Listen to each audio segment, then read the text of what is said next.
Fisioterapi. Terapi tekak-tekuk itu kan?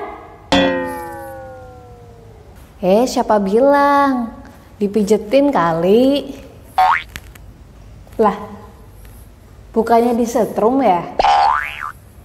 Enggak, kemarin aku suruh niruin gerakan gitu, kayak gini nih.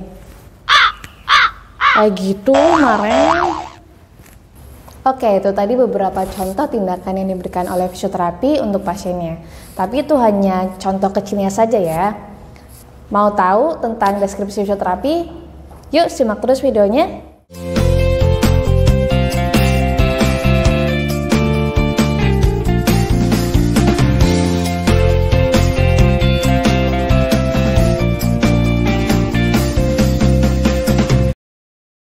Oke, jadi sebenarnya arti fisioterapi itu apa sih?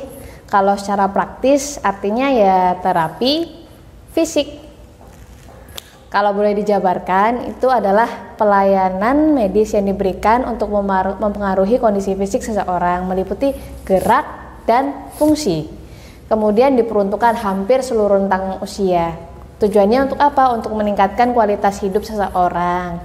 Nah, media yang digunakan atau modalitas yang digunakan ini bukan menggunakan obat ataupun operasi bedah. Jadi menggunakan alat, nanti alatnya banyak sekali, dan bisa juga menggunakan tanpa alat alias manual, hanya menggunakan tangan dan fisioterapi ini diberikan oleh seseorang yang telah menempuh pendidikan formal fisioterapi ya, bukan short course atau pelatihan singkat. Nah, biasanya fisioterapi yang bekerja di lahan atau praktisi, mereka mempunyai STR atau surat tanda registrasi.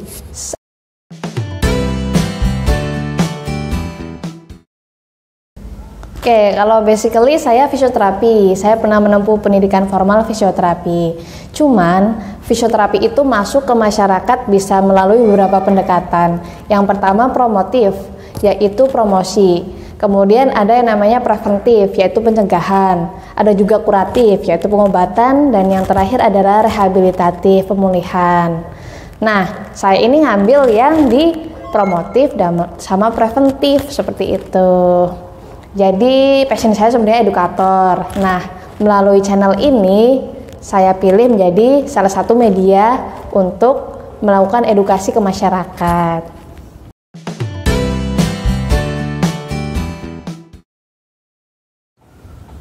Kemudian masalah kesehatan apa yang ditangani oleh fisioterapi? Nah, yang pertama kita harus paham bahwa ada yang namanya falsafah fisioterapi. Menurut fisioterapi, kesehatan itu jika seseorang tidak mempunyai gangguan gerak dan gangguan fungsi, seperti itu.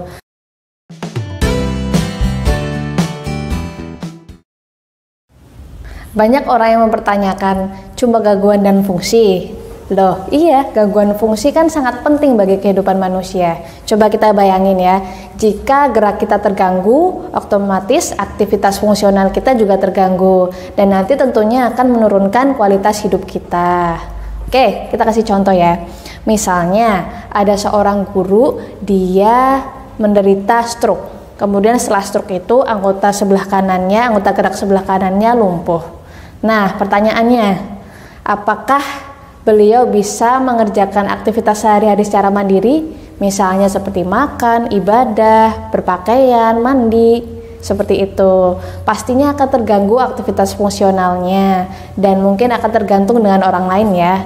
Nah, untuk pekerjaannya bagaimana sebagai guru? Bisakah dia kembali lagi? Bisa, tapi mungkin membutuhkan proses dan waktu yang lama ya. Contoh lainnya adalah jika seorang atlet mengalami cedera. Atlet lari misalnya, atlet lari mengalami cedera pada kakinya. Dia ada nyeri, bengkak, kemudian keterbatasan gerak. Apakah dia bisa melanjutkan aktivitasnya sebagai atlet? Sementara ini tidak ya, dia harus rest, dia harus vakum dulu untuk pemulihan. Nah, fisioterapi ini berperan untuk memperbaiki, memelihara, kemudian meningkatkan performa sehingga atlet itu bisa kembali lagi ke lapangan. Tadi kita sudah tahu secara garis besar fisioterapi menangani masalah gangguan gerak dan fungsi. Nah, sekarang kita akan kerucutkan lagi kasus-kasusnya menjadi lebih spesifik ya. Yang pertama ada muskuloskeletal, yaitu seputar gangguan sendi, tulang, jaringan pengikatnya, seperti itu. Nah, contohnya apa saja? Misalnya pengapuran sendi, kemudian gangguan postur yang misalnya bungkuk atau condong ke depan, atau yang bengkong ke kanan atau bengkong ke kiri, skoliosis, seperti itu. Ada juga untuk kesleo atau pos operasi patah tulang, itu juga bisa. Nah, kemudian ada juga yang namanya neuromuskular, yaitu seputar saraf. Nah, saraf ini ada dua. Yang pertama adalah saraf pusat, yaitu di otak. Contoh kasusnya seperti apa? Stroke, karena stroke itu adalah pecahnya pembuluh darah di otak. Kemudian ada Parkinson juga bisa, cerebral palsy juga bisa. Nah, yang kedua ada saraf tepi. Saraf tepi itu saraf yang tersebar di seluruh tubuh kita. Nah, kasus yang paling sering kita dengar itu biasanya seputar saraf kejepit. Nah, itu. Kemudian yang ketiga ada kardiopulmonal. Ini seputar penyakit yang ada di dada ya, seperti paru-paru, masalah pernapasan, kemudian jantung. Keempat, ada pediatri atau kasus anak-anak. Yang paling sering ditangani oleh fisioterapi itu biasanya seputar gangguan tumbuh kembang ya. Jadi jika anak mempunyai keterlambatan gangguan tumbuh kembang, itu nanti bisa dibawa ke fisioterapi untuk distimulus. Fisioterapi juga menangani anak berkebutuhan khusus, misalnya seperti autis, cerebral palsy, Down syndrome. Nah, anak-anak spesial ini biasanya memiliki gangguan gerak dan fungsi yang kompleks, sehingga mempengaruhi posturnya. Bisa tuh dibawa ke fisioterapi ya, nanti ya. Oke, selanjutnya yang kelima ada women wellness. Ini seputar kebugaran dan kesehatan fisik wanita. Misalnya menangani nyeri haid, kemudian pemulihan pasca melahirkan, ada juga senam nifas, senam hamil. Pokoknya yang berkaitan dengan wanita itu bisa dengan fisioterapi juga. Nah, kemudian ada geriatri atau masalah mengenai faktor U ya, alias usia. Biasanya kita lebih masuk ke promotif sama preventif agar para lansia ini atau calon-calon lansia, mohon maaf, nanti kualitas hidupnya di masa mendatang lebih baik, seperti itu.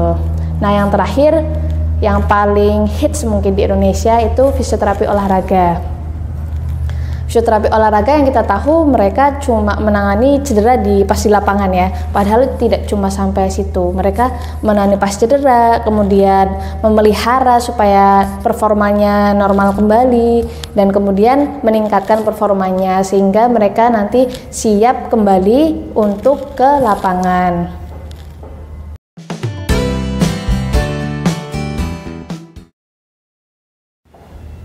Oke, mungkin masih banyak yang bertanya-tanya ya, kalau saya ke fisioterapi nanti diapain aja?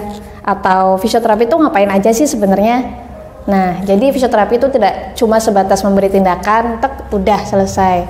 Jadi ada beberapa proses fisioterapi yang harus dilaksanakan atau dijalani. Yang pertama, proses fisioterapinya adalah assessment, yaitu pengumpulan data.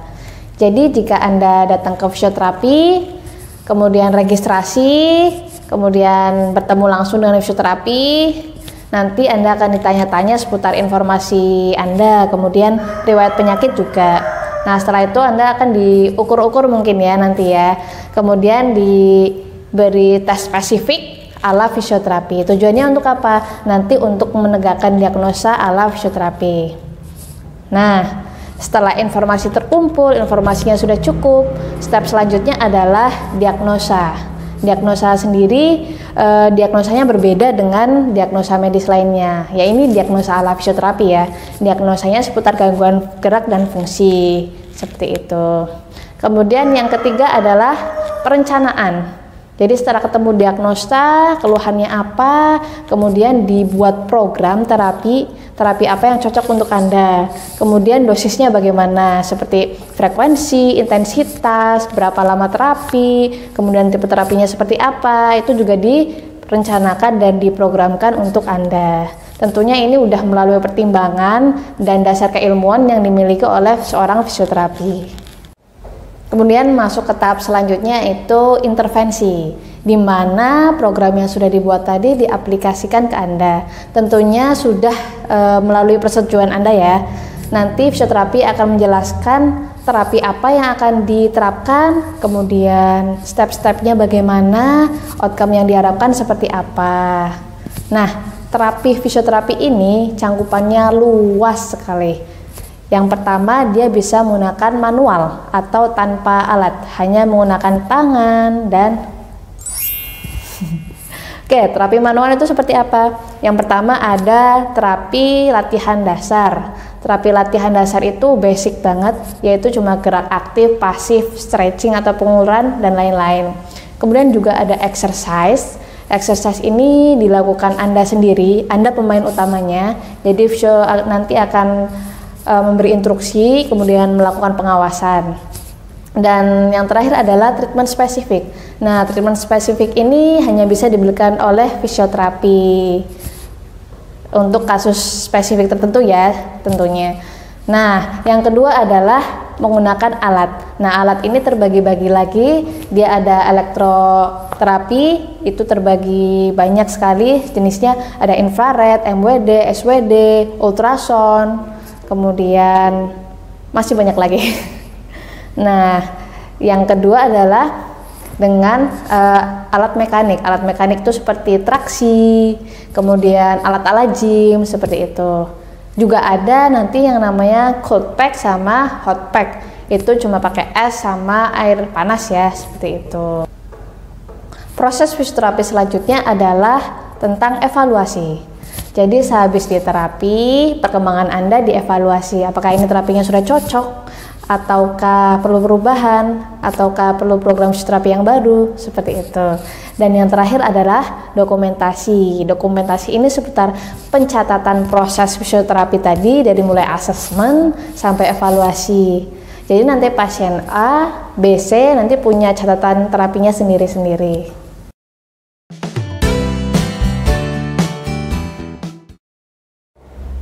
Nah, itu tadi sedikit gambaran fisioterapi dari saya ya.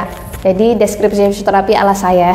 Semoga bermanfaat, semoga Anda yang mau ke fisioterapi menjadi semakin mantap, dan teman-teman yang mungkin masih bingung mau masuk jurusan fisioterapi tapi belum tahu fisioterapi apa, mempunyai bayangan ya sekarang ya.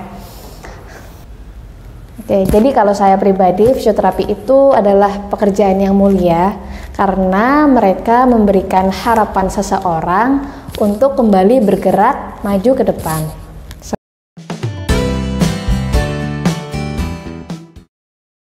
Sekian video dari saya, semoga bermanfaat. Nantikan video selanjutnya ya. Assalamualaikum warahmatullahi wabarakatuh.